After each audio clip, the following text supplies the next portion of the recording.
مصنوی میں حکایت لکھی ہے کہ ایک مرتبہ حضرت اللہ تبارک و تعالیٰ نے حضرت اسرائیل علیہ السلام سے، جو ملک الموت ہیں، ان سے پوچھا کہ بھائی تم، ایسے ہی پتہ نہیں کیسی روایت اللہ جانے، لیکن لکھا ہے وہاں پر کہ پوچھا کہ بھئی سارے اتنے آدمیوں کی تم روح قبض کرتے ہو، تمہاری وجہ سے لوگ مر جاتے ہیں، تو کبھی تمہیں کسی کی روح قبض کرتے ہوئے رحم بھی آیا، ترس آیا کبھی؟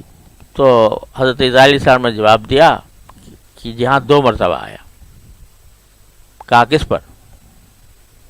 کہا کہ جی ایک کشتی جا رہی تھی، جہاز جا رہا تھا، طوفان آ گیا اور طوفان کے اندر کشتی وہ جو ڈوبنے لگی کشتی، تو جو بچنے والے تھے کسی طرح انہوں نے پناہ لی، کسی تختے پر، کسی نے کسی طرح۔ تو ایک عورت تھی، اس کا حاملہ تھی، اس نے بھی ایک تختے پہ پناہ لے لی، تختہ بہتا جا رہا تھا سمندر پہ۔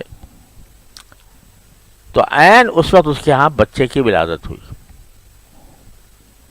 بچہ پیدا ہوا، تو آپ کی طرف سے حکم آیا کہ ماں کی روح قبض کر لے۔ تو مجھے اس بچے پہ رحم آیا کہ اب یہ بھی تو اس دنیا میں آیا ہے، ماں اس کی تھی اور اس کو بھی ماں بھی چلی گئی، کوئی اس کا دیکھ بھال کرنے والا نہیں، اس بچے کا پلے گا کیسے؟ اس وقت رحم آیا۔ تو اللہ تعالیٰ نے پوچھا کہ اچھا پھر دوسرا کون تھا جس پر رحم آیا؟ کہنے لگے جی ایک بادشاہ تھا شداد، اور اس نے ایک جنت بنوائی تھی،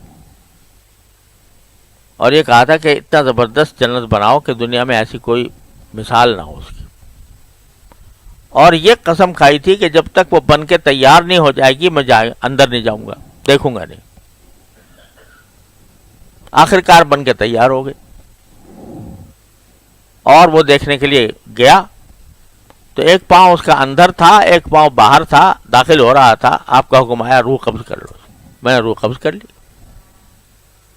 تو اس وقت رحم آیا کہ کم از کم اتنی اسے محنت کی تھی، اتنا پیسہ لگایا تھا، اتنی اس کی آرزو تھی، کم از کم ایک مرتبہ دیکھ ہی لیتا، پھر مر جاتا۔ تو بس روایت میں یہ ہے کہ اللہ تبارک و تعالیٰ نے فرمایا کہ تم نے ایک ہی آدمی پر 2 مرتبہ رحم کھایا، تم نے ایک ہی آدمی پر 2 مرتبہ رحم کھایا۔ کیا مطلب؟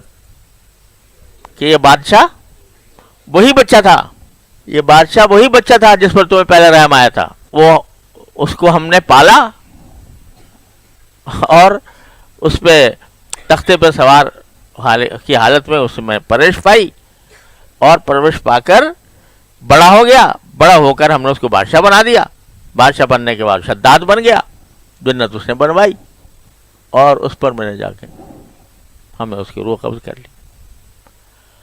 تو کون جانے پروردگار کے بھید، کون جانے؟ لہذا کسی کو اپنے نسبت پر کہ میں فلاں کا بیٹا ہوں، فلاں کی بیوی ہوں، فلاں کا شوہر ہوں، فلاں کا رشتہ دار ہوں، اس پر کبھی آدمی کو ناز نہ ہونا چاہیے۔ ہر ایک سے اس کے عمل کے بارے میں سوال ہوگا، ہر ایک سے اس کے اعتقاد کے بارے میں سوال ہوگا۔ اگر مومن ہے تو جنت کا راستہ کھلا ہوا ہے، اگر اعوذ باللہ کافر ہے تو چاہے کتنی بڑی نسبتیں رکھتا ہو،